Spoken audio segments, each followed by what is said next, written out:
Batman Beyond was, and still is, one of the greatest superhero animated shows that has ever been made. It was set around 50 years after the events of Batman the Animated Series, and in the future, an aging Bruce Wayne made a superpowered version of the Batsuit that allowed for flight, invisibility, and increased the wearer's strength by around 10 times. Unfortunately, even with this suit, Bruce Wayne eventually became too old to use it, and had to retire from the superhero lifestyle altogether. Never again. And so this eventually leads to Bruce Wayne passing the mantle of Batman over to Terry McGinnis, a teenager who's still in school, but mentored and guided by Bruce Wayne, which actually made for a very interesting team dynamic. And this show had quite a lot of deceased characters in its 3 season and 1 movie run. And this video is going to go over the 5 best deaths in Batman Beyond. Number 5. Mr. Fix. When it comes to becoming Batman, a great tragedy is unfortunately an essential, and it normally takes the form of dead parents, and Batman Beyond was no exception to this rule. When Terry's father is given incriminating evidence that a deadly nerve toxin is being illegally made by his boss, Derek Powers, who is one of the series' main antagonists. There seems to be a file missing from Harry's records. Would you know where it is? No, sir, I have no idea. Powers then orders Terry's father dead, and he sends his head henchman, Mr. Fix, to take care of it. Now, Mr. Fix is a rather ominous and rather obvious looking villain, who is voiced by the very talented George Takei. You're pretty strong for some clown who thinks he's Batman. And he kills Terry McGinnis' father and makes it like the deed was done by a gang of jokers. Dad? Which is believable, as Terry McGinnis was actually in a fight with a gang of jokers that very same day, which is what led to him actually meeting Bruce Wayne and finding out that Bruce Wayne was Batman. Jeez, no wonder he could fight. But when Terry McGinnis accidentally finds a disc full of evidence that his father had in his possession, he then goes over to Bruce Wayne for help, who then tells him to go to the police as his days as Batman are over. I was Batman. Give this to Commissioner Barbara Gordon. Tell her I sent you. But unfortunately on the way, Powers intercepts him and takes the disc from him, and since he no longer has any evidence, Terry decides to steal the Batsuit and get justice as the new Batman. Though Terry's first attempt to arrest Powers and Mr. Fix doesn't really go too well. I'm taking you in for the murder of... And so Terry is forced to use a more violent approach, and ends up fighting Mr. Fix one-on-one in the cockpit of a plane. And as Mr. Fix fights with electric knuckle dusters, he inadvertently electrocutes both himself and the plane, destroying the plane's autopilot. And so the plane flies out of control, and Batman is able to get off the plane, but Mr. Fix goes down with it. And this is an important death because without it, Terry McGinnis would never have become Batman. And I don't just mean the circumstances that led to him taking the Batsuit. One of the key parts of being Batman is feeling a great tragedy, because feeling that pain and that great sorrow is what makes a person want to ensure that no one else will ever have to feel that way ever again.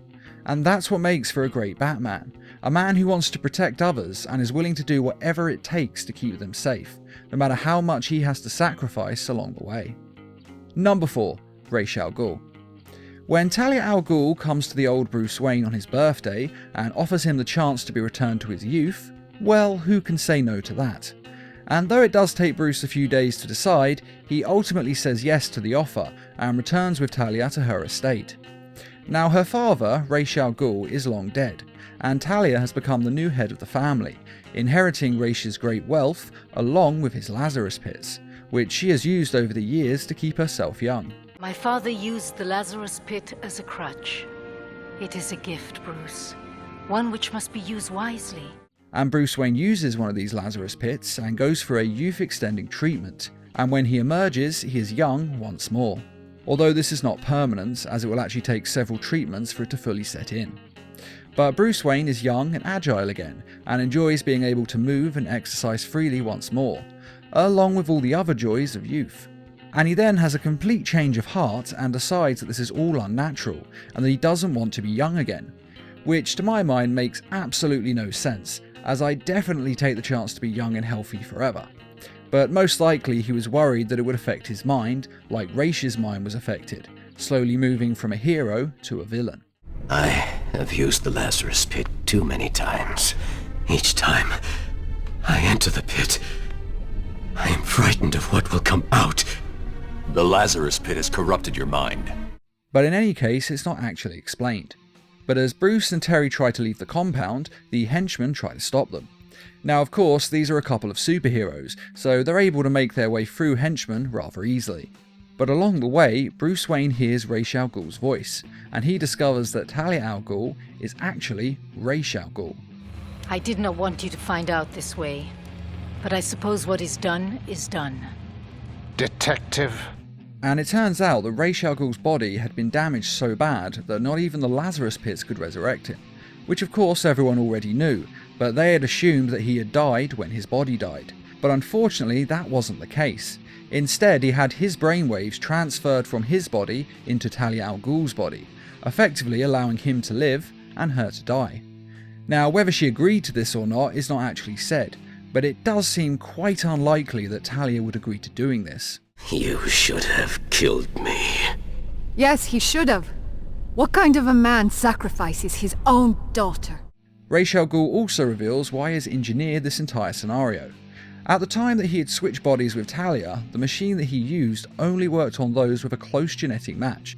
But after years of research, it is now possible to put Rachele's mind into anyone's body. And what body is better than Bruce Wayne's?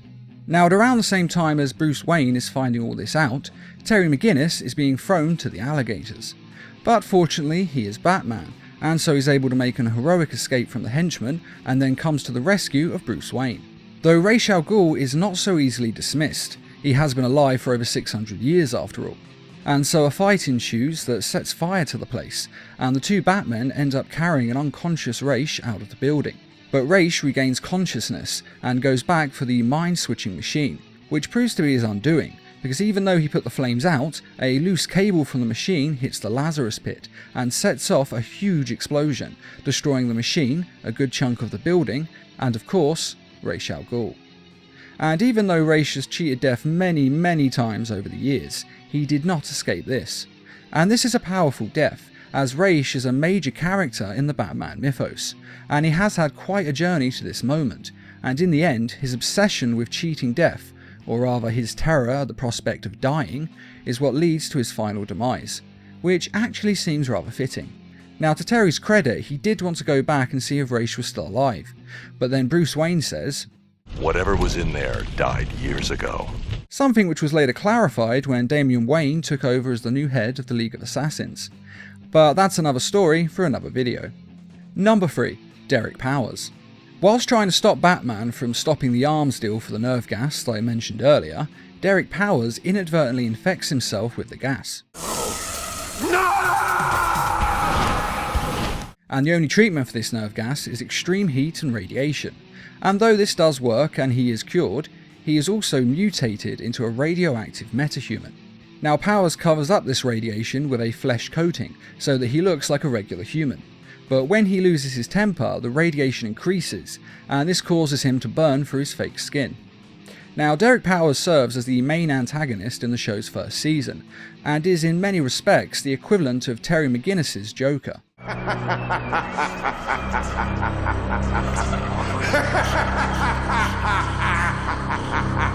Throughout the series, he is responsible for a lot of criminal activities in Gotham, though he is slowly losing his grip on the city thanks to Batman. And Blight actually takes note of Batman's obsession to take him out, and asks exactly who is Batman and what did he ever do to him. You killed my father. Do you have the slightest idea how little that narrows it down? Now, to be fair, Mr. Fix did actually do the killing, but Powers was the one who ordered it. It's a bit like someone shooting you. Who are you going to be more angry at, the gun or the man who pulled the trigger? You'll hate both, of course, and Batman does, wanting to take out both Mr. Fix and Derek Powers. But since Powers is the one who actually ordered his father's death, he is definitely the more satisfying of the two to take out. Though in the end, Powers mainly ends up taking himself out. His son, who he has mistreated and is too like his own father, betrays him. You taught me by example, Dad. The only way to get power is to seize it. His son engineers a scene that reveals that he is secretly Blight to the Wayne Powers Industries board, and then he takes his place as CEO of the company. But the son goes one step further and tries to kill him so that he can inherit all that his father owns. And he does this by having a machine built that can drain all of the radiation from Derek Powers' body. And to Batman's credit, when his son does try to kill him, he tries his best to stop it, as he wants Derek Powers to face justice, not an execution. But ultimately it didn't matter, as Blight loses control of his powers in a mindless rage at both his son and Batman, and essentially explodes like a mini nuclear reactor. Now this is a powerful death in the Batman show, and it symbolises the end of a chapter in Batman's life, as all those responsible for his father's murder are now gone.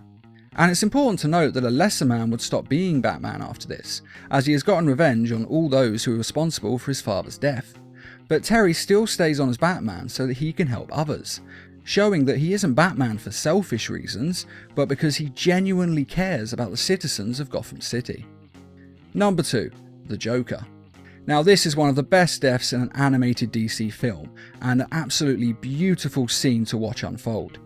In the TV series Batman Beyond, the Joker never really comes up, apart from the Joker gangs, who are criminals who dress like clowns, but they don't have any real connection to the original Joker. We're the Jokers! Sure you are. And the reason that he is never mentioned in the series is because he is dead, and more importantly, died in a way that rocked the Bat family to its core. With his last act of cruelty, the Joker had tainted us all with compromise and deception. Essentially what leads up to the Joker's death is that he has kidnapped Robin, the Tim Drake version, and he then tortures and mind-washes Robin until he thinks he is the Joker's son. And when Batgirl and Batman arrive to rescue him, they find it rather difficult because Tim Drake is now on the Joker's side. And in the ensuing fight after this, the Joker manages to get the upper hand on Batman, and he then orders Tim Drake to kill him. But killing Batman is an extreme act for the once Robin, and Tim Drake fights against this with all his will. But he can't stop himself from pulling the trigger, so instead of shooting Batman, he shoots the Joker through the chest, killing him. And this scene is very powerful, and oddly enough not the only Joker death in the movie. The movie actually has 2 versions of deaths for the Joker. The first is the one that I've just described, which is more graphic, while the second death was for a more tame cut of the film. Personally, I think the graphic one is better, as we see the mind-warped Tim Drake manage to break free of his mind-washing and torture that Joker had inflicted on him. And it's a fitting end for the Clown Prince of Crime, with a poetic justice that sees his victim take the Joker down, which never would have happened if the Joker hadn't abducted Tim Drake in the first place, which means he actually engineered his own death, and it does give it a certain irony as well.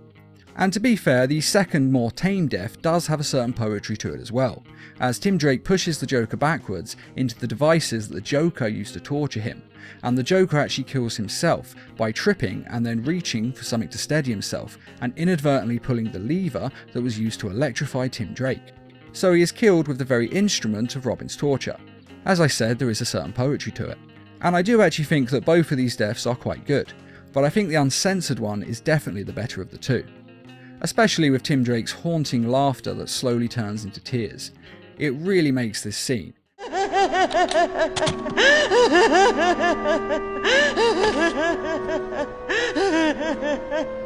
And this entire scene of the movie is beautifully tragic, and most of you would probably say it does actually deserve the number 1 spot on this list, and it almost did, but I had to bump it down to second place because there was one other death that I thought beat it, and it's from my favourite episode of Batman Beyond that's called Meltdown. Number 1, Mr. Freeze. As I said, Derek Powers' radiation levels were increasing with his temper, and because of this, the skin he used to cover his body was burning away faster and faster. It's useless. It barely lasts a day anymore. And so, one of his attempts to fix this so that he didn't need the skin anymore was to clone himself a new body. Of course, this is a very risky and experimental procedure, so they decide to try it on someone else first, someone whose DNA was also mutated to such a great extent. Enter Mr. Freeze. Now, Mr. Freeze was exposed to chemicals in a lab that made him immortal. He would never age a day, but he would still die if he left a sub-zero temperature environment. And further to this, his body later began to essentially eat itself, and by the time the doctors were able to stop this, Mr. Freeze was left as just a head without a body. But he is still alive, and will remain so forever unless things get too hot. So Freeze really has nothing to lose at this point, I mean, who wants to spend eternity as just a head? And since he also has drastically altered DNA, if they can clone a new body for him successfully, then they can definitely do the same for Derek Powers. Obviously the whole point of this is that the new body is made from mutated DNA, because they want to take out the mutated parts and just make a normal baseline human, basically creating a body that's no longer a metahuman so they can get on with their lives as normal. And so the procedure goes ahead and is a radical success. Mr. Freeze has a full body again, and he no longer has to stay in a sub-zero environment, and so Mr. Freeze decides to get on with a normal life. Though unfortunately, ghosts from his past soon emerge, as a man whose family was killed by Mr. Freeze decides to get revenge and kill Freeze himself, which, although understandable, is still very illegal, and so Batman steps in to stop the would-be assassin, though Freeze decides that he doesn't want to press charges as he's hurt the man enough already. And it is worth noting at this point that it's not explained why Mr. Freeze isn't in prison. After all, he has done a lot of very illegal things over the years, including murdering this man's family. I can only assume that he was let out for time served, or he just got off on some sort of insanity plea. But all I can say for sure is that he isn't in prison in the show, even though he probably should be. But anyway, after Freeze is attacked by this man and realises the damage that he's done to him, he decides to start a charity to help his previous victims recover, using his own savings of over $500 million to fund it. And it all looks like he's returning to the side of the angels and trying to make amends for his villainous past. But sadly, life has other plans, as his body begins to revert to Freeze's previous state, meaning that the cloning wasn't 100% successful and that the damage to Freeze's DNA wasn't entirely removed. And so he once again can no longer survive out of a sub-zero temperature environment. Now at this point they really should have just tried again and see if they could improve the process on the next clone, which is of course why Freeze returns to the lab for help and treatment. But Derek Powers and his doctor have other plans. If only we could biopsy his organs at this stage. That might be doable. And so they try to kill him, and then they discover why he was one of Batman's most powerful enemies, as he escapes from the lab with relative ease. Now Mr. Freeze had attained everything that he wanted, a normal body, a normal life, and a second chance to start over once again. And then he had had all of it stripped away from him, just like he had his life stripped away all those years ago when the lab accident had first turned him into Mr. Freeze. And having that happen to you would mess anyone up, but Mr. Freeze is not anyone, and so he goes and gets the best Mr. Freeze suit that's ever been made.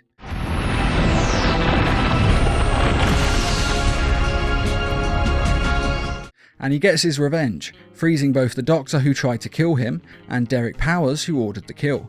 And then he sets the compound to explode, killing everyone who's there, himself included. Now, getting revenge on the people who tried to murder you, that I understand. But blowing up the compound would kill a lot of innocent people who had nothing to do with any of this. And so Batman has to stop him. Something which is easier said than done. Meanwhile, Derek Powers is using his radiation metahuman abilities to melt through his fake skin and melt the ice around him. And he then goes and attacks Freeze with his radiation, something which is even more lethal to Freeze than it is to an ordinary person, because if Mr. Freeze gets too hot, he dies. But again, this is the supervillain Mr. Freeze, and so he deals with Powers directly. And then he lays on the ground and waits to die. Batman does actually try to save him, but he refuses. The whole place is gonna go. Believe me, you're the only one who cares. And with an ice wall in the way, Batman can only leave him there to die, all alone. It's a tragic and sad story of loss that we can actually relate to in some aspects of our own lives. Not the mad scientist and superhero power parts, but the parts about losing our lives and losing our loved ones, that anyone can relate to. And that is why I think it's the best death in Batman Beyond. It's a tragic story as Freeze has to continue on for all those years alone as just a head in a freezer, with some hope that must be keeping him alive as he doesn't seem to have tried to kill himself, until finally he gets everything that he wants and then he loses all of it. And that's too much for him, and it squashes whatever hope was left inside of him, and he says enough is enough, and he chooses to end his own life on his own terms once and for all. I absolutely love revenge stories, and as Bruce Wayne says, Mr. Freeze lives for revenge, and this ending for him couldn't be any better, and Mr. Freeze did have the saddest origin story in Batman the Animated Series. Yes, It would move me to tears if I still had tears to shed. And as it went on, his story just got sadder and sadder. Originally his wife had a disease, and she was shortly going to die, so he was forced to put her in cryostasis to keep her alive. And after years of being in cryostasis, she is eventually cured and unfrozen. But then Freeze's body destroys itself, so he can't be with her. And then as time passes, he is just stuck as a head in a jar, while she and everyone else in the world is freely living their lives. And that is enough to drive anyone to suicide. Now, as I said, I know a lot of you would say that Joker's death was the better one, and if that's how you feel, then please let us know in the comments. But I think we can all admit that Freeze's death is still one of the best there is, and in my mind, it is definitely the best death in Batman Beyond. And I'd just like to say a quick thank you to those who made this video possible by donating to the Needle Mouse Productions page on Patreon. And as always, thanks for watching, and feel free to subscribe, share, like, and comment.